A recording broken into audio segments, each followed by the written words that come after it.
This is the Spycraft 101 podcast. Welcome to your clandestine classroom. This is episode number 202 of the Spycraft 101 podcast. My guest for today is Dr. Richard Duckett. Richard received a master's degree from the University of Reading and a doctorate from Open University. He's taught history and politics for more than 20 years. He's also the author of 3 previous books on British military history in Burma, beginning with The Special Operations Executive in Burma, which was published in 2019. I invited Richard onto the podcast to discuss his newest book, Jungle Warrior, Britain's Greatest SOE Commander, which is available now. It's the story of Lieutenant Colonel Edgar Peacock, who led mainly indigenous forces to incredible victories against Japanese forces in Burma and India during World War II. But before we get into this story, you should know that OC Strategic Academy is here to teach you how to transform your career with the skill of a spy. With OC Strategic Academy, you can learn to understand people on a deeper level, influence decisions and build connections, and gain the edge you've been missing in work, in life, and in every interaction. Each course has been developed by a former war reporter turned human intelligence collector with extensive experience in the Middle East. The courses include Negotiate Like a Spy and Network Like a Spy, plus several others. There is also private one-on-one coaching available if you're interested in training that is tailored directly to your needs. You can find them at academy.ocstrategic.com and use the discount code SPYCRAFT101 to get 10% off any course you decide is right for you. Click the link in the show notes of this episode to level up your human intelligence skills. Richard, it's great to be speaking to you today. Good evening, afternoon, morning for you guys. Yeah, you never know when somebody's going to be listening, honestly. They listen around the clock, I think. I have to tell you, I'm a little bit shocked that I have not heard more about Colonel Peacock before reading your book, because he seems like such a larger-than-life character, honestly.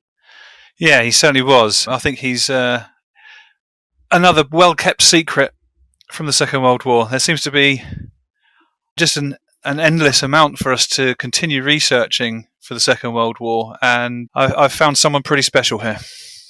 I totally agree, especially after reading the book. There's no question about it. So I'm curious, you've written quite a bit about Burma. Where did that initial interest or that long-term interest in history in Burma come from? Well, when I was a teenager, I used to go and visit my uncle. Him and my auntie had separated, and I used to go after school on a Tuesday afternoon, and he served in Burma. He went to the relief of Kohima with 2 Division, and one day he just opened up and started telling me about his experiences in the war and how he still had nightmares and things. So it really came from him. From there, I got interested in the Burma campaign, and then I realised it was about the time when SOE was getting quite popular and files had been declassified, and it was the sort of millennium period, and there was that TV programme about forgotten allies on, and all of a sudden realised that SOE, Special Operations Executive, had been involved out in the Far East, and no one seemed to be talking about it. So I started looking into that and found that there wasn't anything much on it. From there, I went to do my master's thesis on SOE in Burma, but I knew that it was a PhD, and I sat on it for about 7 years until I was in a position to start my doctorate, just hoping and hoping and hoping, crossing all my fingers and toes that nobody would find it and do it, and luckily nobody did, so here we are. Wow, very cool. I'm glad to hear that. It was certainly worth the wait, at least as far as I'm concerned. But did you find that it was extremely difficult to dig up a lot on Edgar because there's been so little other stuff written about him in the past? Yeah. Well, when I started, he is one of the characters that jumped out because he was so central to it all. He was one of the names that did leap off the documents. There's a few that did, but his was pretty prominent. He was one of the prominent ones. And then, well, as you get into researching a biography, you start pulling all these threads, or shaking the tree, I should say, and things start falling down. So we've managed to get some really good finds and reveal some new things, which I still am very, very excited by. But it was those history jackpot moments, like, what have we got here? Oh my God, I don't believe it. It was fantastic. What you live for as a historian, really. And then also, since this has been a collaboration with the family, with Edgar's grandson, I've had the access to the family files And actually, Duncan has done a lot of research on his grandfather, just slowly collating things over the years. And there was some amazing things that the family had, which now makes sense. Yeah, I found you through Duncan, since you mentioned him, Edgar's grandson, and just, on social media, and boy, he is out there sharing that story as much as he possibly can. I was very impressed, and I assumed that he was you. Initially, I thought that was Richard running that account, and of course, it turns out it was not. He's very proud of his grandfather, and rightly so. Undeniably. But I can't get on with Instagram, so the Instagram's all him. Yeah, I don't blame you there. It can be challenging. So let's talk about Edgar, his early life. Can you tell me a little bit about what it was that ultimately led him into the military, actually at an older age than many other people, in fact? Yeah, he was born in India in 1893, grew up in India. He was orphaned early on. 1907, a cholera epidemic left him and his brothers orphaned. So he was brought up by his older brothers and by a boarding school. From boarding school, he went off to Forestry College, and graduating from Forestry College, he, just before the First World War in 1914, he got a job working as assistant conservator of forests over the border. Well, it wasn't a border then, it was part of the Indian Empire until 1935. He got a job in Burma, in the forestry. Okay, so what does forestry entail exactly then? I mean, the definition in Burma at that time, at least? Yeah, there's a lot going on in forestry at this time. This was another sort of fascinating little rabbit hole that we started investigating, trying to find forestry records and looking at what was going on in forestry at that time. And there's sustainability, a word we hear so much now. It was going on then. How could they extract the teak sustainably from the forests? There was scientific forestry going on. So he was, when he got to his forestry school, he was taking courses which were sort of cutting edge, if you like, brand new. And so his job in Burma as conservator of forests was making sure that the forests were managed properly, but also what the British Empire was doing then, it seems, was making areas into sort of untouchable national parks, sort of reserved areas, so that the forests and jungles could be preserved. So even then, 111 years ago, when he got there, they are into preserving the forests and preserving the wildlife. He became game warden as well, so he knew not only the flora and fauna of Burma extremely well, but he knew the wildlife as well. Okay, I've got it. Yeah, the game warden stuff was absolutely fascinating to me as well. It sounds like that was a very, very forward-thinking program at the time, but also a pretty dangerous posting, was the impression I got over the his years in Burma and later in India. Yeah, I mean, the places where he was doing his job are still so remote today. People just don't really go there still. Maybe a few locals and things, but he spent 18 years of his working life getting to know some of the remotest parts of the British Empire and getting to know them so intimately. It's almost like there was some divine providence for what was to come later. Oh, yeah. Yeah, that's what I was thinking the entire way through the book, like just the foreshadowing there. Like, you could not imagine a better position for somebody who was later going to lead, indigenous forces through that very same region. It was incredible. Yeah, it's incredible because he could get around the census, because when he got married, his wife, Geraldine, went out on jungle tours with him. He could let her know where he was by writing in letters home saying, "Do you remember where we were when we did X?" And she would remember where they had been, so she knew exactly where he was. Okay, yeah, that's just tremendously helpful. Such familiar ground those years later, once the war started. And there was one little thing, just one quick sentence, really, I think, in your book that kind of astonished me. I think that he also had to deal with the problem predators, the wildlife, and I think you mentioned that over the course of his life, he personally shot 30 tigers. Maybe does that sound right? Yeah, no, the Burmese apparently called him the saviour of the villagers. If they had trouble with any of the wildlife, a rogue elephant or a tiger, he was well known and a competent pair of hands for removing that threat to their villages, to their livelihood, to their own livestock. So he was called in many times to do this. Mm-hmm. Incredible. I have to wonder, I don't really know, of course, but I have to wonder, is there anybody alive right now who has shot 30 tigers in their life. There might not be at this point. Oh, I would hope not at this point in 2025. Yeah, absolutely. Yeah. But he was just an incredible guy. Yeah, he's not there to hunt tigers. He's not there to decimate the wildlife. He's there to preserve it. Mm-hmm. And I think this is often something that we perhaps don't think about. We think back to the days of empire, and all we see is these massive royal hunts and things, and the viceroy often is hunts, and all these dead bears and dead tigers and dead antelope, and it just looks like this massive killing spree. And Edgar certainly wasn't about that. Okay, that's interesting. And it also seems, I mean, once again, that's just the kind of skills that he would have built to find a tiger, a problematic tiger that's potentially already killed humans, in the jungle, like just translated perfectly to later on in life. Yeah, just unfortunately, it became human beings instead. Mm-hmm. Absolutely.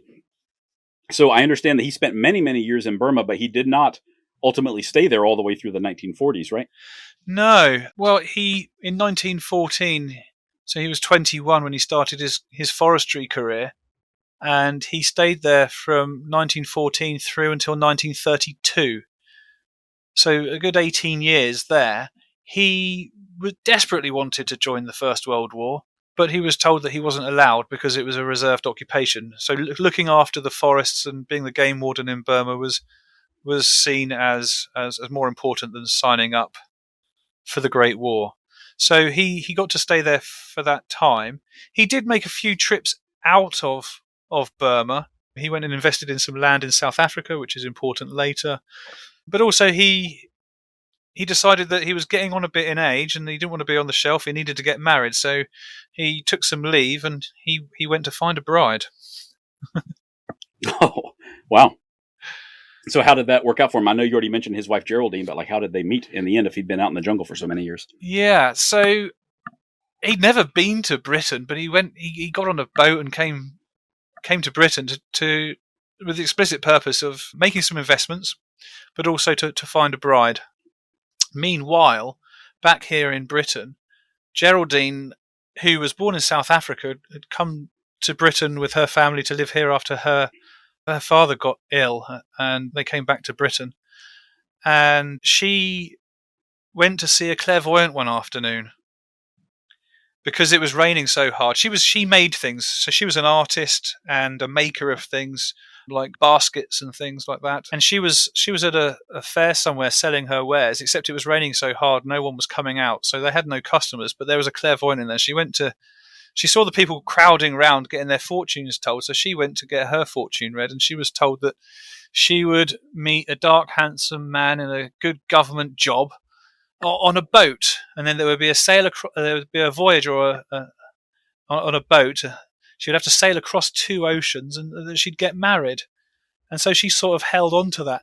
So it's an interesting question as to how far she made this a self-fulfilling prophecy. But Edgar came back to Britain looking for a bride. They met on a boat going down to South Africa. He was on his way back thinking that he'd failed to find anyone at this point. She'd been to South Africa since the clairvoyant and was going out to start a job, but she'd never found anyone on the boat on those previous trips. And then on this voyage, they found each other. Wow. She was determined. I guess he was determined as well. He was hunting for a wife. She was hunting for a husband. They're on that passenger liner, I suppose. Yeah. One of the chapter titles, he didn't even try to flirt with me. It just says it all. They were both sort of approaching 30. She was a little bit older. And just thinking, look, if we're going to get married, it has to be now. So they had this strange proposal of marriage as they were nearing Cape Town, and she doesn't even remember saying yes, according to her memoir. She just found herself back in her cabin looking in the mirror saying, "What just happened? Am I getting married?" Wow. Yeah, so on the very same voyage, I mean, they had not even been together on land in any context, and they were already engaged. That's amazing. Yeah. Well, that's another little sort of rabbit hole that started looking into, and this idea of the shipboard affair. Apparently it was quite a thing. People would meet on these boats and they'd think they were going to get married, but it ended up just being a shipboard affair. And she wondered if her and Edgar was just going to be a shipboard affair, but no. A year and a half later they got married. Okay, fantastic. Yeah, and they stayed together, of course, for many years later, not to get too far ahead of the story. But yeah, that was a lifelong marriage. So at what point? What year? I'm sorry. What year are we in now? Because we're coming up close to the beginning of the actual war, right? We're in the early 1920s when they met. Oh, wow. They got married in Oh, April gosh. 1924. Geraldine Oh, finally okay. gets called for because he went back to Burma, back to the forests, and he said, "I'll call for you when I'm ready." That took the best part of 18 months for him to be ready and her to sail across. That's right. That's and right. get married in April 1924. She was literally off the boat and into the cathedral in Yangon, Rangoon, as was. My gosh. Yeah, they wound up spending quite a bit of time separated over the years, didn't they? Yes, they did. It's an interesting tale. I mean, people might want to read this just for the war, but hopefully it'll appeal to more than your listeners and military historians, because there's a whole story of their marriage in here as well, which is utterly fascinating. Yeah, there were definitely some ups and downs, some highs and lows there for them, which I guess are to be expected, but not a fairy tale by any means, really. No, but it's just there's things I think that, well, to me, researching this and looking at life in the 21st century, is just think, wow, how did you do that? Or wow, that's so odd. How did you? Mm-hmm. Just waiting a year and a half until you're summoned, and then sailing halfway around the world to get whipped off a boat and married like that. Yeah. After having met for a few days on a boat going to South Africa, they barely knew each other. Mm-hmm. Yeah, just a drastically different time and culture and expectations and everything. Yeah, really, really, so different. Fascinating. So I believe while he was in Burma, wasn't he was like injured during a rebellion, like he received a head wound or something like that? Is that correct? Yes, 1930 to 1932, there's a bit of a rebellion in Burma led by a Burmese leader who was seen as a bit of a mystic. They believed that if they covered themselves in tattoos, then they were bulletproof. So, I mean, that's less than 100 years ago. People believed such a thing. It's just different time, and it's not even that long ago. It's utterly fascinating. The rebellion was partly caused by the colonial power doing what Edgar was doing, sort of saying to the indigenous population, well, we actually think that this area needs to be the forest here. We don't think you should use it anymore. It needs to be closed off for conservation. We need to look after the animals that are here, the trees, the flora and fauna. It all needs to be looked after. And people objected to sort of, quite rightly, I suppose, they objected to cultural norms being stopped, common access to land being stopped by a foreign power who, is in living memory that the British had annexed the rest of Burma at this point. So there's other things going on in Burmese history. So there's floods that year. It's a bit turbulent, and nationalism's really beginning to ramp up. So there's these bands of rebellious Burmese going around nabbing forestry officers and killing them, and there's an officer who's gone missing, and Edgar is asked to help a local colonial unit go out and try and find out what's going on. And they come across a band of these Burmese. They like to be called dacoits a lot of the time, and they commit dacoity. But these were doing a bit more than dacoity, perhaps. They were in the middle of a rebellion, and one of them managed to smash Edgar's head in with what we might call a machete. In Burma, they call a dah, D-A-H, and cleaved his head open through his pith helmet. If he hadn't been wearing his pith helmet, he would have been killed. There's no doubt about it. They didn't expect him to survive, but they took him to hospital, and survive he did. But the family seems to think that injury was something that had a lasting impact on his character, his personality, and also the problems to the brain that it might have caused when this happened tally with what's on his death certificate over 30 years later. So interestingly, that blow to the head in this rebellion in 1931, when he was injured, might have taken 30 odd years to kill him. My gosh. So genuinely like a life-changing injury then, huh? Yes. So if it wasn't responsible, then it was a contributing factor, because gotcha. What we've got on his death certificate tallies with the blow to the head of that severity. So it really was touch and go if he was going to survive. My gosh, yeah, I can't imagine living. I'm assuming that he would have splitting headaches and that sort of thing, for the remainder of his life. I would have to imagine. Yeah, that's an interesting one. It's the sort of thing that would get lost, isn't it? I don't know. It's not recorded anywhere. Or Edgar was suffering from terrible headaches again. But you can certainly imagine that being the case. But that sort of detail just gets lost to history, doesn't it? Unless someone thinks to actually write it down anywhere. Mm-hmm. Mm-hmm. So I believe you mentioned that he spent 18 years as conservator and game warden. What was it that ultimately led him to leave Burma behind, at least for a while? His wife, really, and family life. There was the thing to do, the thing that you did was you sent your children back to boarding school in Britain. So the schooling would be, at a posh school over here. And it was written down in one of the memoirs that you got to 6 years old and you weren't allowed to stay in that region of the British Empire anymore. So Burma was one. There's other places in Africa and as well. It was seen as unhealthy for children after the age of 6, which came as quite a surprise when we were looking into this. So the eldest daughter, Joy, was approaching 6 years old. Geraldine's mother had, as a widower, started a business back here in Britain, and she needed help, and she'd been writing to Geraldine saying, come home, I need your help with business, a laundry business. So it all sort of coincided. Joy was 6, the mother needed help, Edgar had done 18 years and was being offered a very generous retirement package. And so he took it, and they moved the family of 4 by this point. Yeah, back to Britain. I say back to Britain. It's back for Geraldine, but it's the first time for Edgar really to go and live there. Mm-hmm. So how did he adapt to this practically a different civilization, I guess you could say, even though it was, the heart of the empire? Yeah, for someone who's grown up in India and spent his time in the jungles of India growing up, and then spent 18 years of his adult life going around the Burmese forest and jungle, it must have been quite a transition for him, going from only ever living in those sort of warm countries, in that environment, being a bit of a loner, spending lots of time away from civilization, and then just a complete about turn and going to live in a cold country. Let's face it, it gets pretty cold here. In a cold country, not out in the wilds, but as taking up a job as manager of a laundry business. It seems, it's unsurprising, I think, that it didn't work out.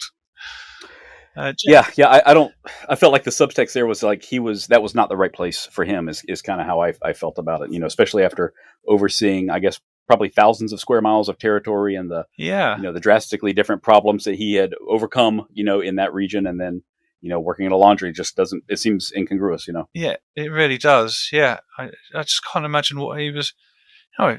Fair play to him for having a go, but I just, it just doesn't seem right, does it? It doesn't fit. No, and I understand sometimes you have to do things for your family that are necessary, but not exactly what you want to do, and that sounds like what he was doing. But anyway, he did not stay there for very long, as I understand it. No, Geraldine had gone ahead with the children, and it didn't work out because there was a lot of family issues about the business. When Geraldine got back, the brother thought that she had come back just to take the wealth of the business because the business was doing so well. And then they found someone else with laundry experience to be manager. So when Edgar arrived, he gets told, oh, by the way, you're not going to be the laundry manager. So, the change being as big as it was, and then going all the way to Britain and, so sorry, we've withdrawn our offer of you becoming a manager of the family business. He must have been absolutely livid. I bet. Thinking about myself, I think I'd have been absolutely spitting blood with rage.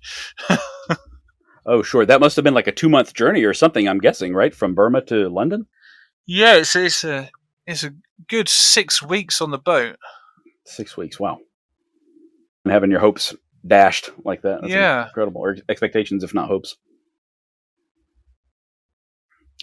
So they ended up in, Rhodesia not too long after that, didn't they? South Africa first. So Ah. when Edgar had travelled abroad in the early 1920s and gone to find his bride and invest his money, he'd invested money in the near an orange estates in South Africa. So he had this land, and it had always been his dream that he was going to go and build a house on it. So with everything going topsy-turvy in Britain, he just said to Geraldine, "You can stay here. I'll call for you when I'm ready." Becomes a familiar story, this. "I'll call for you when, when I'm ready." And he took himself off to South Africa, and he took himself to his land, and he built a house from scratch. And when I say from scratch, most people would have a ton of bricks delivered, or several ton of bricks delivered. He didn't have that facility, so he made his bricks. Oh, wow. Wow, that's impressive. Yeah. So he literally made the house from scratch. My gosh, there's nothing this guy can't do.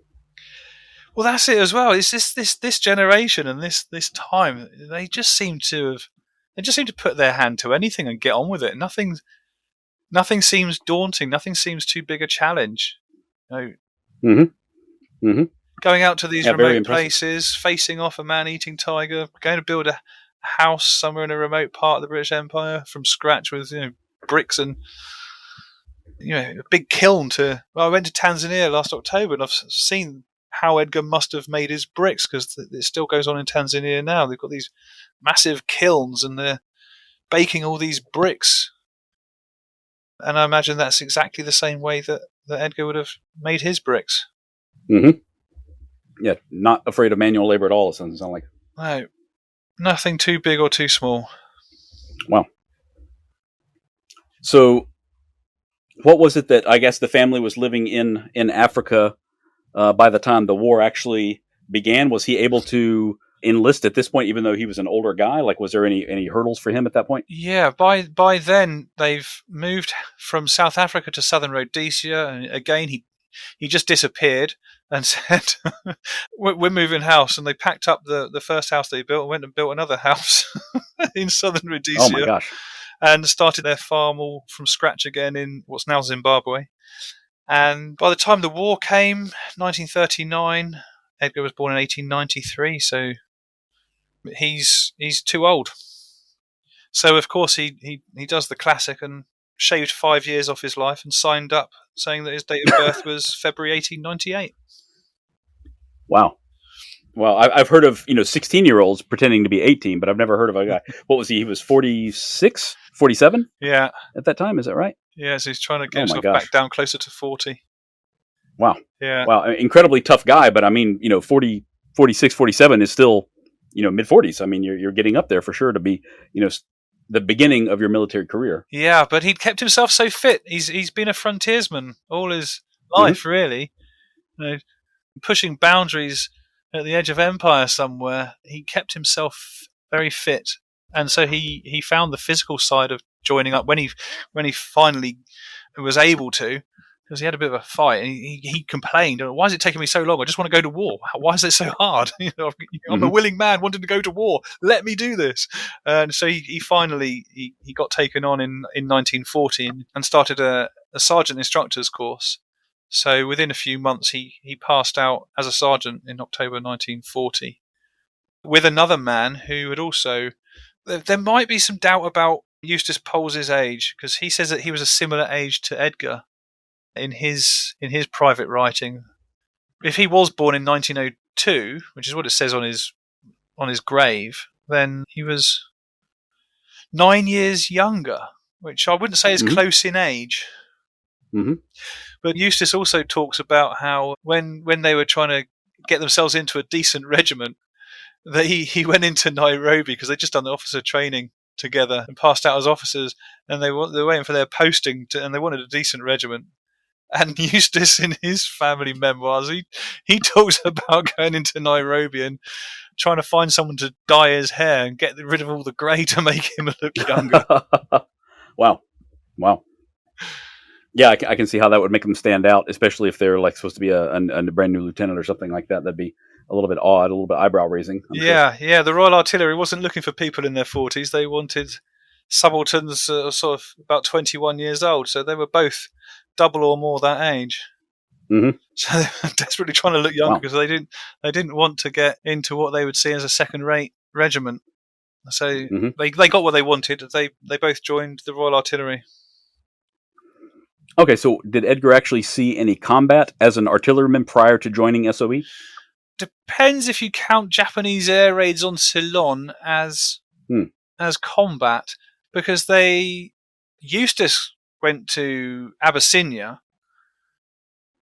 I haven't found anything to confirm that Edgar did.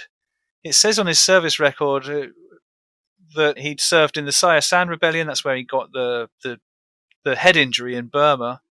So he's got that on his service record as something that he served in. And he's also got Abyssinia on his record. So I went through the King's African Rifles archives for the dates that they would have got there. And I found Edgar's friend Eustace, but I haven't found any evidence that Edgar went to Abyssinia. So it appears that he might have gone back to Rhodesia and not seen his wife, but been training the recruits before they were posted to Ceylon. But that's also another little bit where we're unsure of his service record, where he was. It just seems to be this little glitch of where were you between Kenya and Ceylon? And we've nailed his friend Eustace Poles, but not Edgar. Interestingly on that though, even Eustace in his own records, his memory of going to Abyssinia is not quite right, because he says that the way he describes the time that he was there, it just doesn't fit with the battles that he talks about and stuff. So I know that they were desperate to get into they've lied about their age because they're desperate to go to war. They're desperate to get officer status. They get that. Once they pass out as officers, they're desperate to get into a decent regiment. But to get into a decent regiment, you had to have an active service record. So there might have been a little bit of stretching of the truth here to make sure that they got that posting that they wanted. Wow. Interesting. I guess I'm not sure about Eustace, but I know certainly it seemed to have worked out in Edgar's favor, and for the military as a whole, he wound up exactly where he should be. And actually, can you tell us how that happened? Did he find SOE, or did SOE find him first? Yeah, as I just said, they were both on Ceylon from March 1942. They were expecting the Japanese to take the open goal of capturing Ceylon and invade. They didn't in the end. They just did a couple of heavy air raids and sank a few ships of the Royal Navy. But throughout all this time, Edgar's watching the war in the Far East, and he's watching the Burma campaign, and anyone who will listen, he's saying, I need to be there. I need to be there. Who knows those jungles better than me? I need to be in Burma. This is ridiculous. What am I doing here, sighting these guns on Ceylon for an invasion that's not coming now? We all know it's not coming. Get me out of here. And he says to Eustace, when I do get out of here, I'll call for you straight away. And Eustace just says, and one day Edgar was gone. And Eustace, comes off the page, he feels a bit bereft. He's lost his best buddy. So he goes off to India. Edgar goes off to India, and he's put through an intelligence course in the newly opened intelligence school in Karachi, and he impresses people there. They see that he knows a hell of a lot about the jungle of Burma that they've just been run out of in the retreat, and he's in demand. He's in huge demand. People were in demand after the retreat by all the services and all the clandestine units as well. So he was earmarked for SOE. They sort of found him and said, you need to join us. But then another organisation, GSIX, wanted him, and he's supposed to have disappeared off with them. But it turns out that he disappeared off to train the 7th Indian Division and was with them for a couple of months, training them in jungle warfare and how to move through the jungle, trying out ambush skills and teaching them how to be tactical in the jungle and don't blow whistles, make this sort of bird call sort of thing, which he explicitly talks about. He says when he left the troops, remember to practice your bird calls. Dang, I hadn't even thought about that. That just feels so archaic to me, but I can see how that would be an essential skill there in the jungles. Yeah. So he spent 2 months training the 7th Indian Division before he finally got to SOE in March 1943. So we're up to March 1943. So he's had a busy 5 months since he arrived in India in sort of late October, early November. 42. Yes, sounds like it. So in 1943, as you mentioned, what was the strategic situation in Burma? Like, were the Japanese totally dominating, or was it like a knockdown, drag out kind of fight at that time, or what? The Japanese have occupied almost all of the country. I like to point out that SOE actually prevented Japan from occupying all of Burma. So the northernmost triangle, Fort Hertz Patao area, had remained under Allied control, which was really important to the Americans because they needed to protect all the aircraft flying the hump to China. So it had a really important part to play in that. But that's the only real bit of Burma that the Allied forces still occupy.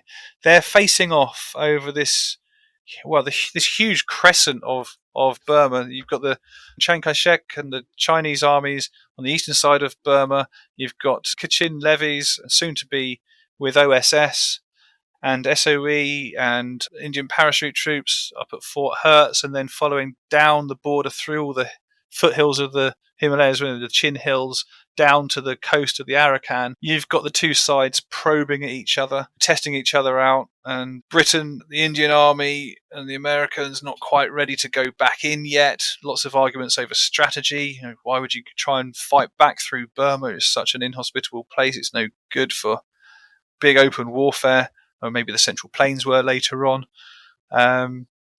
So you do get some decent tank warfare in Burma, which is all being researched and written about now by Jack Bauscher. That's a big shout out for his 2 books on tank warfare in Burma that he's just done. Great job there. But yeah, essentially it's regrouping, licking wounds, sorting themselves out and trying to work out the strategy and what's happening, what's going to happen next in Burma when you're bottom of the pile for supplies and you haven't really got the army trained and confident enough to go back yet. So there's this uneasy status quo across the border, the Indo-Burmese border, and around the Chinese-Burma border. So hundreds of miles where there is sort of contact between the two sides here and there, but no sort of discernible front because of the terrain. Okay, it sounded to me like this turned into like a series of small unit actions over the course of the next year or two, right? It was not large pitched battles with whole regiments facing off of each other typically. Is that correct? At least in Edgar's case? Well, there's the main Arakan offensive in late 1942, the first Arakan, which is a complete disaster. But until really the Japanese launch Hago and Ugo their attacking Arakan once again and their attempt to drive into India, the so-called March on Delhi. That's where you got your big battles really are up at Imphal and Kohima. Which is March 1944. Oh, wow. So from April 43 until that Japanese attack in March 1944, Edgar is in charge of P-Force, working with the 20th Indian Division on the Chindwin front, sort of to the front of Imphal Kohima, working across that Indo-Burmese border. He's back in his old stomping grounds from when he was working in Burma before 1932. Wow, that's incredible. I guess it was so familiar, clearly, but also so much would have changed, I guess, under Japanese occupation.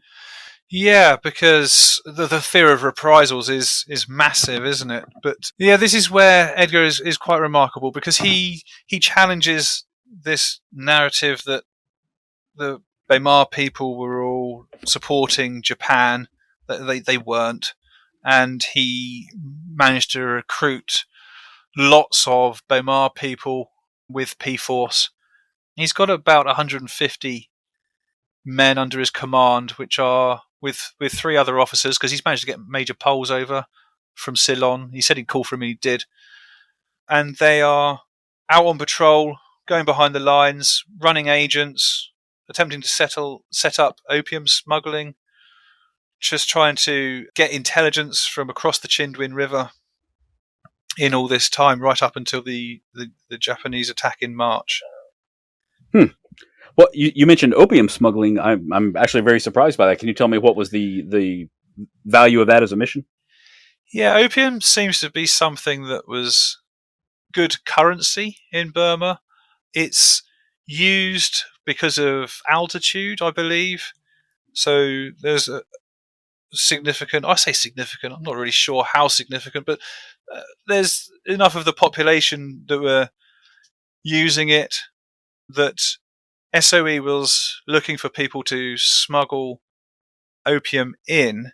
It's unclear how much Edgar was involved with this, so I didn't include it in the book, but some research that I've been sent fairly recently from a Canadian colleague is sort of hinting that Edgar wasn't just running agents and patrolling with his men, you know, and gaining intelligence, that there might have been some involvement in well, at least we know he was bringing back men through the lines and giving them to SOE. So I think that's probably the extent of what he was doing. Bringing the runners back for SOE to do whatever they wanted with, and I don't think he really had time to get involved in that side of things. I can understand that. Yeah, quite a bit going on, of more immediate importance, I would imagine. Yeah. So how did he set up his forces? And he said he had 150 men. Were they going out on like long range patrols or something like that? Well, yeah, actually, as they were expecting the Japanese attack, but the intelligence have got it wrong. It came about a week earlier than expected. So just as they launched their attack towards Imphal and Kohima, Edgar was going out with nearly 60 men. I think it was 56 men, and including himself, there were 4 officers going out, and officers, or the indigenous officers as well, to patrol. They were going out on another 14-day patrol, so they were carrying quite a lot of demolitions, radio equipment, and food for 14 days when they left in early March. And we know where he went, because this is one of those amazing moments where we worked out that on some of the surviving documents there are grid references. And I found the maps, and we've been able to trace the routes that Edgar took. So we know where he lay up in ambush. We know where they left Captain Gibson, but we'll come to that story, I'm sure, very soon. And we've managed to get some of these maps into the book. So people always want a decent map in the book. Hopefully they won't be disappointed, because I think this is a first. I'm not sure that anyone's done this, but sourcing those maps and getting those grid references was, I'm still so thrilled that we did that. It was an excellent moment. Like, oh my God, we've got to go there and we've got to follow in his footsteps. There's a small matter of a civil war going on, and some of these places are sort of no-go areas full of mines. So one day, I'm going to go and walk in his footsteps and do this. Oh yeah, that would be incredibly exciting. It's funny that you mentioned that. Actually, I'm connected a little bit with someone who runs a company called SOE Expeditions. Yes. I don't know if you're familiar with him at all. I've been talking to Matt. That's what they do. Is they retrace those steps, and it's such a cool and just incredible way for people to learn about things and see things that they wouldn't otherwise see and understand the significance. And I just can't say enough good things about it. I'm definitely planning to go myself one day. Yeah. When I can take 10 days away from all of this right here. As a matter of fact. Yeah, we've had a little bit of a discussion. So hopefully one day it will work out, and SOE Expeditions will be away to Burma, and there's the P-Force routes, but there's also all the Operation Character 1945, that big operation. We've mapped all of that as well. So there's at least 2 amazing expeditions that we could do together with SOE Expeditions in Burma, if things clear up in the country at some point. Yeah. Very cool. I definitely hope that works out. But I haven't kept up too much with news from that area recently, but I have seen a number of photos, and it does seem like it's really ongoing right now in a pretty desperate situation. Yes. So not a place for a historical tour at the moment, I can tell. Yeah, if you want to know what's going on, just look up the hashtag what's happening in Myanmar. Hashtag what's happening in Myanmar, or look up Free Burma Rangers and see what's going on. And it's all going on, but not really hitting the main news. Yeah, yeah, I can understand that. Okay, very cool. I will. And yeah, you're right. Those maps were like a major centerpiece of the book. You actually have a ton of photos and maps, which a lot of books do not have these days. A lot of the ones that I read anyway. So that was very cool to see. Yeah, thank you. No, that was. I think this is so important to get them in there, and this is this family archive that they've survived, and they've got all these wonderful high resolution images. Brilliant stuff. Well, Ed, we know Edgar was a keen photographer, so Hmm. Absolutely. So very very early on in the book, I think in the introduction or the preface, maybe you mentioned this astonishing success of British forces and of SOE and how they kind of punched so far above their weight. So can you talk about some of their operational successes, especially under Edgar's leadership?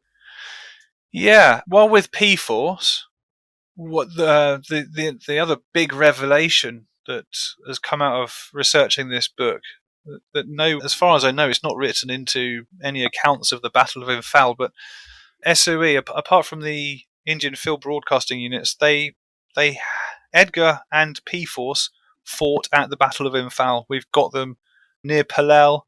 We've chased down the war diaries of units that were in that area, and we have found, because Duncan and I went to the archives together that day, and that was just such a good day in the archives.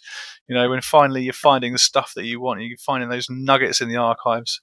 That's what it's all about. And there's references to P Force in there and Peacock's unit. And so we've got a really good idea of who they were with and what they were doing at the Battle of Imphal. And they weren't sort of sitting in a defensive box like we thought. They were out on active patrol, laying ambushes and proactively, aggressive fighting patrols. They were going out into the jungle around Palel to help with that major turning point battle. So, this is great for SOE history as a whole. I think, knowing that they were there at this pivotal battle. Hmm. So that was a great revelation and a magical moment. But the actual massive impact that Edgar had on the war comes in 1945 with Operation Character. Oh, right, right. I remember that now. Yeah. So can you tell us a little bit about what happened in 1945? Yeah, sure. Okay, so P Force got cut off, but they managed to get back through the lines when the Japanese attacked, and then they were thrown into the Battle of Imphal. They're there fighting the Battle of Imphal until the end of May. Edgar was pulled out a few weeks earlier, though, because he needed his appendix removed. So he pulled out in early May. The rest were the end of May. And after a bit of retraining down in Ceylon and a bit of R&R after it's been in the best part of the last year running patrols behind the lines, Edgar's plans for Operation Character were put into place. So on February 23rd, Edgar was dropped into about 400 miles behind the lines. It's 300. It's close to 400 miles behind the lines.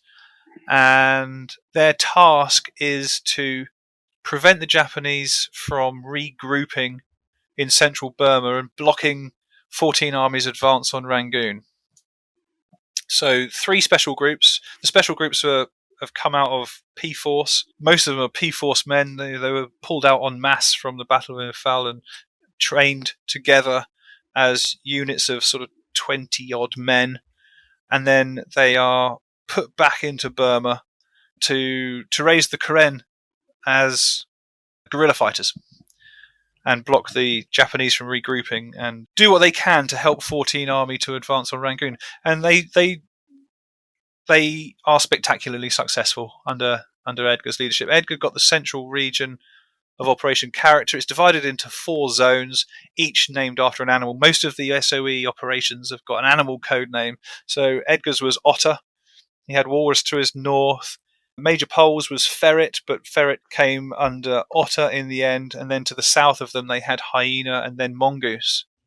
And where Edgar had his base, and 7,500 feet up on Sasiso, overlooked the Tongu to Morchi Road, and the Japanese were trying to regroup at Tongu, and Edgar prevented that from happening with his hastily trained Karen levies and his special group, using techniques that they had honed as P-Force. through 1943 and 1944, and at the Battle of Enfield, we can say now, they created merry hell on this road, blowing up truck after truck, ambush after ambush, and preventing the Japanese from regrouping and blocking that advance. So the tanks got there first, and 19 Division stayed at Tongu as the holding force, while the rest of Slim's army drove south to try and reach the capital before the monsoon came and made supply that much more difficult, if not impossible, coming from India. Yeah, I was just astonished at the unbelievably bad conditions that he was able to fight through. And I don't recall if it was during Operation Character, but I think you mentioned at one point they had some pack mules that they were using, of course, to carry some of their gear, and they had to limit the mules to like 60 pounds of gear each, which sounds like very little, quite frankly, to me, because of just how tough the terrain was. Yes. That is just not much at all for a pack mule to carry, so it must have been horrible. Yeah, that was actually back in the Chin Hills with P-Force. Oh. Yeah, the animals they couldn't cope with the terrain, even the pack mules. Yeah, so it gives you some sort of measure of how hard the terrain was, and the Karen Hills, they're just as tricky as those Chin Hills. Mm-hmm. I'll bet. And also, I want to go back a moment. You said he dropped in, right, for Character, so he parachuted in? Yes, he parachuted in, yes. Of this operation? Yes. I remember thinking he's 51 years old, I believe? Yeah. 51 years old, parachuting into the jungle. It's absolutely incredible. He's just a true Iron Man. Yeah. Incredibly impressive guy. Yeah, and he writes home to his wife, I can't tell you what I've been doing, but I've got a pair of wings sewn onto my jacket now. My gosh. Yeah, I think you said he went through airborne school at like 47 or something, which by itself is an incredible accomplishment. Yeah, they were all parachute trained after coming out from the Battle of Imphal. Mm-hmm. So amazing they all went through that. There's actually the oldest guy wasn't Edgar. The oldest guy was really Pop. He was called Pop because he was so old and had a monocle. So he was pushing 60. John Cromarty Tulloch, Lieutenant Colonel Tulloch, and he was in charge of the Woolworths area to the north of Edgar. He apparently tried to say that, he's already got his wings, I've done the parachute training, so I don't need to do it. But they called his bluff and made him get in the plane, and he jumped out again and got his wings anyway, and then he parachuted into Burma as well, pushing 60. Wow. In charge of another special group. So you've got some... Yeah, I did not expect that. And he's another chap from Africa as well, so South Africa. We've got some pretty hard South Africans, Rhodesians that have joined SOE, these hardy frontiersmen who've been living in those wild, remote places of empire who really came into their own for SOE in Burma. Absolutely. Yeah, it certainly sounds like it. So Character, it sounds like it's just a complete smashing success. Was that mostly the end of the war for him, or was there still more fighting to go? Well, of course, the 14th Army took Rangoon in early May, so by 3rd of May 1945, but there's still so much fighting for the character teams because they're still behind the lines. The army was absolutely exhausted. If you think they've been fighting with very little R&R since the Japanese attack of March 1944, it's in the reports and in the records that the 19th Division just doesn't really make any effort to come up that road to join up with Edgar's SOE forces up there. They were just absolutely knackered. It says that they're too tired and they make such slow progress that the SOE team start getting a bit irate because they're running out of food. The monsoon has arrived, even though they've taken Rangoon, and it's still pretty difficult to go and drop supplies to all these character teams, especially if you're on a 7,500 foot peak. I've got a chapter in about how the RAF were just incredible, and all the reports, they just sing the praises of those aircrew who the aircrew lost more. There was more aircrew lost supporting Operation Character than there were men on the ground. That tells you how sketchy some of the flying was. But they've got refugees, they've got the Japanese regrouping, and the army, according to the SOE officers at least, they're just sort of sitting on their backside thinking, well, we've taken Rangoon, let's think about Malaya, let's have a bit of a rest. Well, the character teams actually have to fight for their lives because the Japanese start regrouping. There's still 50-odd thousand Japanese cut off from the thrust down to Rangoon. And guess where they've got to go? They've got to go through Edgar's and Operation Character area. So they're still in the thick of it. right through beyond the surrender on VJ Day, 15th of August. They're still fighting into September. And in fact, the army still hasn't, after the surrender, made it into the places where SOE were. So much to the horror of the army, if you like, because they wanted the honour of this. SOE actually take a surrender of 12,000 Japanese troops. And so it puts the army's nose out of joint a little bit. But just to give some sense of how much they were fighting, there's a document dated June 1945, and it's quite a terse letter. The author we can only guess at. I can make an educated guess at this because he's not named on it. But it's saying, why is the army doing nothing? They seem to think the war in Burma is over. It's far from it. Actually, SOE are killing more of the Japanese than the army have in recent weeks. Wow. It was written at the end of June, and that continued through July and August. And the major breakout that the Japanese attempt is in July. The Battle of the Breakout is called, and SOE. Well, they kept a record. They called it the game book in typical sort of British upper class style. But instead of recording stags, unfortunately, they're recording human beings, and it records nearly 12,000 Japanese for Operation Character. So that's incredible. It is a stunning success in terms of what it did strategically for the campaign, but also its toll on the enemy. I don't think it's matched anywhere. Yeah, it's certainly be hard to match, no question. Slightly distasteful, really, to be talking about so much death, but that is war, and SOE turned out to be particularly adept in the jungle. These special groups that have been trained by Edgar, and then later the Jedburgh teams that joined them as well. Those men that came out from Europe, they did extremely well in the jungle as well. Yeah, I remember you actually included a fairly morbid photo with the book of the skulls on top of the destroyed truck, if you recall that one. Yeah. There. Yeah, they really did kill a lot of people. Yeah. I don't know how to say it. That's what it was. And the jungle obviously works quickly because if we think those photographs date from after the Japanese surrender. So they're taken in August. Everyone seems to go and grab a camera from somewhere. I think they go into Rangoon, purposely go and buy cameras and go back. And they photograph some pretty macabre things. So bodies that the Japanese have tortured that they've left in the jungle. There's some pretty grim photos of that. Then the levies have picked up the skulls and sort of put them on the vehicle, which that is the photo that you're talking about. Yeah. Okay, I can see why you would not have included some of the others anyway with the book. Yeah. There's war's grim. What can you say? Certainly. And as you mentioned, actually talking about the Japanese surrender in August, I understand that even then fighting didn't actually stop in Burma right after VJ Day. No, well, or on VJ Day, I should say. They continued fighting through into September. I mean, I always the story of Hiro Inada. I just find it absolutely staggering that this guy stayed as a one-man army on that little island in the Philippines right through until, was it 1972, that they had to bring his battalion commander out and convince him he would only take his orders from his battalion commander and finally surrender. I mean, it's an incredible book to read. So, yeah, of course, it was the same is true in Burma. They didn't believe in surrender. They didn't believe that their country would have surrendered, that the emperor would have surrendered. So on the Australian War Memorial website, they have photos of Japanese officers being put into Lysanders to go and get taken into the SOE teams to take these officers out to convince everyone actually, yes, the war is over.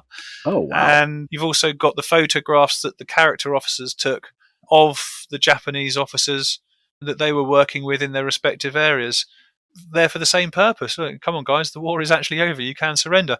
And that's probably why SOE was able to take the surrender of those 11,000 Japanese troops in the middle of September 1945.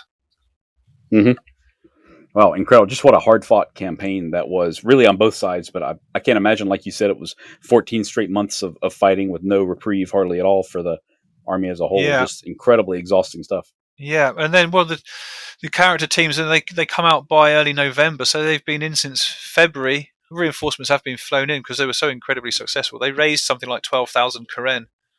So you've got a lot of weapons, a lot of men to feed, playing havoc with the Japanese on their own terms. I mean, this has got to be why it's so successful. We can't forget the indigenous contribution to this. It's not all about the British officers, the American officers. You know, they couldn't have done it without all the peoples of Burma. Mm-hmm. Yeah, they were fighting for their own homeland as well.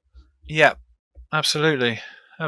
So on my website, I do have a Men of SOE Burma page, and as I've been through about 11 files in the archives, which are all sort of training cards and records of indigenous recruits for SOE. So I've got as many of these Chin, Karen, Anglo-Burmese, Bemar as I can. They're all on my website with as much information as I've been able to find out about them, and sometimes they've had a photo as well, so that's really nice. You can see what these guys look like. Very nice.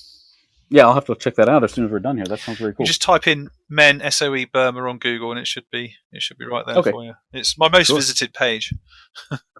Oh, nice. Yeah, that makes sense. So when did Edgar finally make it back home to see Geraldine and the kids again? Yeah, well, this got a bit contentious. There's a bit of letters between husband and wife that get quite contentious towards the end of the war. For Edgar to admit that he was broken by the time he came out, so 9 months behind the lines, it's quite an admission because this guy was rock solid. He didn't like to admit weakness at all. And he just said, "I'm broken. I cannot come home. I need rest." He says, "My poor mind needs some solace." So he goes off to Kashmir. It seems to be where a lot of R&R happened, was Kashmir, the cooler climate, the lakes to go and swim in, the houseboats. And so he has a little bit of time there. He writes to Geraldine, says that he's finishing up his reports. Yeah, he's got his reports to finish off, and the army want to know how he was able to be so successful. And he agrees. He says, well, we really need to, for the next war, we need to record what we did and why we were so successful. So he's writing stuff up. He's had to pay off all his men as well, and leave Burma, get back to India, go out on leave, and then he's with his mate Eustace Poles, and they finally get a boat back to Southern Africa together. They leave in February 1946. Wow. 1946, my God. Yeah. So he doesn't get back to South Africa until the end of February 1946. So how was the reunion with the family? I mean, they had spent so much time apart. I mean, had they kind of grown apart as well during that time? Ultimately, yes. I think they've grown apart. I mean, Geraldine's just can't wait for her husband to come home, and the kids are all grown up. One's gone to university by now. But Geraldine's had a terrible time during the war herself. She's nearly died. She's been in hospital. And we've got some of the surviving text of those letters. Really quite it just adds so much to the book, having those personal records from the family, the personal memoirs and bits of those letters and things. It didn't go well from 1946 through until Edgar's death. They led an estranged marriage after that, but he must have. I mean, he had to recover from such exertion, really, in those jungles, and malnutrition, and he had this jungle abscess, and maybe this is what exacerbated the wound from the Sayasan rebellion. He just wanted green vegetables the whole time, and this causes an argument. This is sort of at the beginning of the book, part of how I start at the beginning of the book. He just wants some lettuce and cabbage or whatever it was, some green food for his breakfast because he's so starved of nutrition. Mm-hmm. And yet he's someone who knows how to live in the jungle. Yeah. I mean, just an incredibly impressive guy. But honestly, it was almost symbolic in a way that, like you said, he's got that like open wound on his back, even months after, years, almost a year after the war ended. Yeah. And he's back home and he's got that open wound. It's very literal and symbolic as well of what the jungle had done to him, really. Yes. And of course, that becomes a source of tension between him and his wife as well, because he won't let her come into the doctors with him. So she's sat outside in the car wondering what the blinking hell's going on. And she tries to sneak in and find out. And that breaks down the trust just a little bit more. Just homecoming for so many service men and women after the war was just so difficult.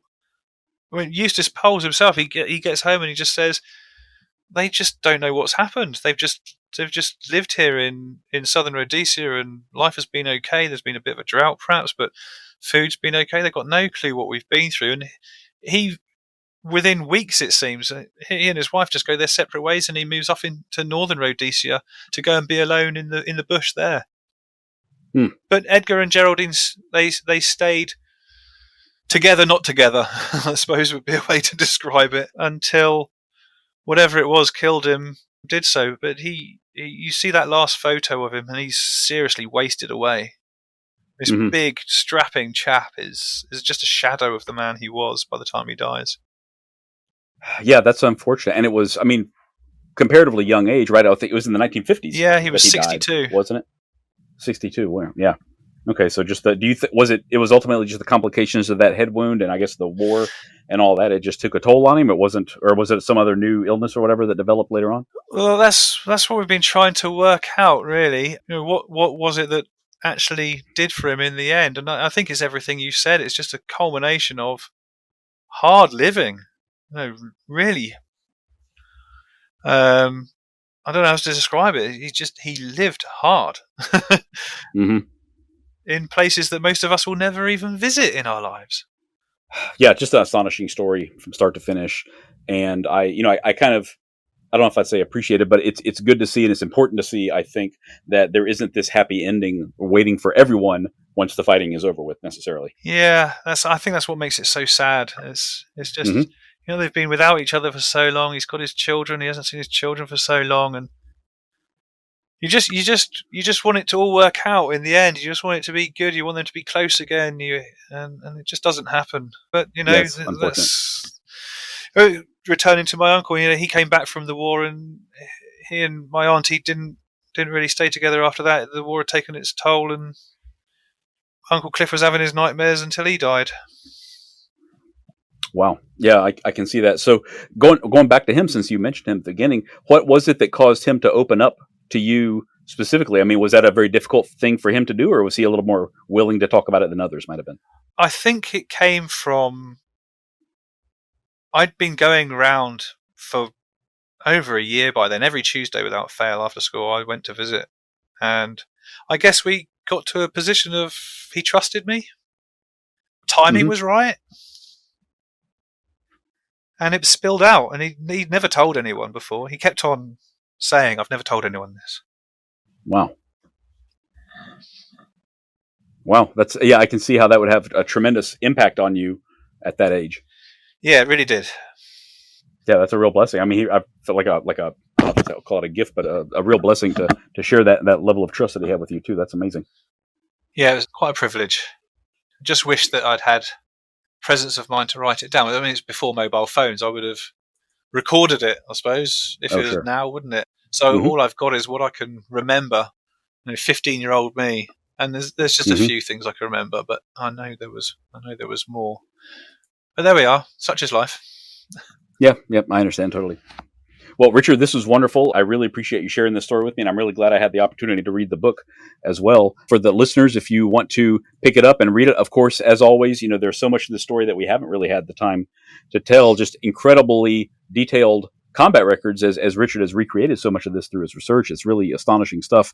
So the book is called Jungle Warrior, Britain's Greatest SOE Commander by Dr. Richard Duckett. So strongly encourage you to pick it up. Richard, thank you so much for your time. Now that this has been published, are you working on another book right now, or do you have some other project in mind now that this one is complete? Yeah, I'm slowly chipping away at something else. It's more on Burma. I just want to bring out some more personal stories, and like we've got the story of Edgar here. I want to bring out some more personal stories of some of the indigenous Burmese and a Chinese agent as well, and get those published. So hopefully Chiselbury will do the honours again, because they've been brilliant to work with as a publisher. Great. Very Great. Yeah, you were not the first author, I don't believe, from Chiselbury that I've interviewed here. So they seem to have found a wonderful niche and support a lot of authors with some incredible stuff coming out in the past few years. Yeah, I couldn't ask for more. Stuart at Chiselbury has been absolutely wonderful. Fantastic. Great. So you've mentioned your website a couple of times. Can you give us the address for that so we can link it up in the show notes? Yeah, it's just soeinburma.com. Okay. That's easy enough. Great. Yeah, I've been there once or twice already, and it is a terrific resource. So I really appreciate you putting it together for everybody else.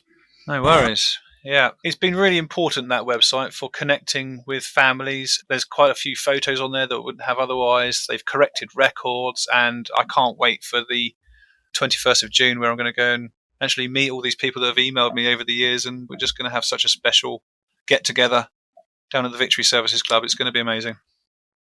Yeah, that sounds wonderful. I know we talked about it before we started recording a little bit, but that's incredible that so many people are going to be there, and they're going to have the opportunity kind of to learn about their relatives who I'm assuming some of them probably never met them, right, while they were still alive at least. Yeah, I assume so. Yeah, there's great grandchildren and there's great nephews coming, but there are some sons and daughters as well. Great. Yeah, that sounds fascinating. Yeah, it's. I'm really looking forward to it. Really looking forward to it. Good. Well, I wish you the best. I look forward to hearing about it too. Okay. Well, thank you so much, Richard. This has been a wonderful talk, and maybe I'll have you back on again when the next book comes out as well. That'd be lovely. Thanks so much for having me. It's been a lovely chat. Thank you. Of course. Take care. Cheers. If you're interested in more of Spycraft 101, look for my page on Instagram at Spycraft 101. You can also find more great articles on my website, spycraft101.com. Thank you all for listening, and I hope you'll stick around because there's lots more to come. Disclaimer. This podcast is for entertainment purposes only. The stories and statements expressed herein are experiences and opinions. They may not reflect the views of the host or the production studio. It's okay if you disagree with our content. No piece of media is right for everyone. If you love Spycraft 101, please check us out online, on Instagram, on YouTube, and especially on Patreon.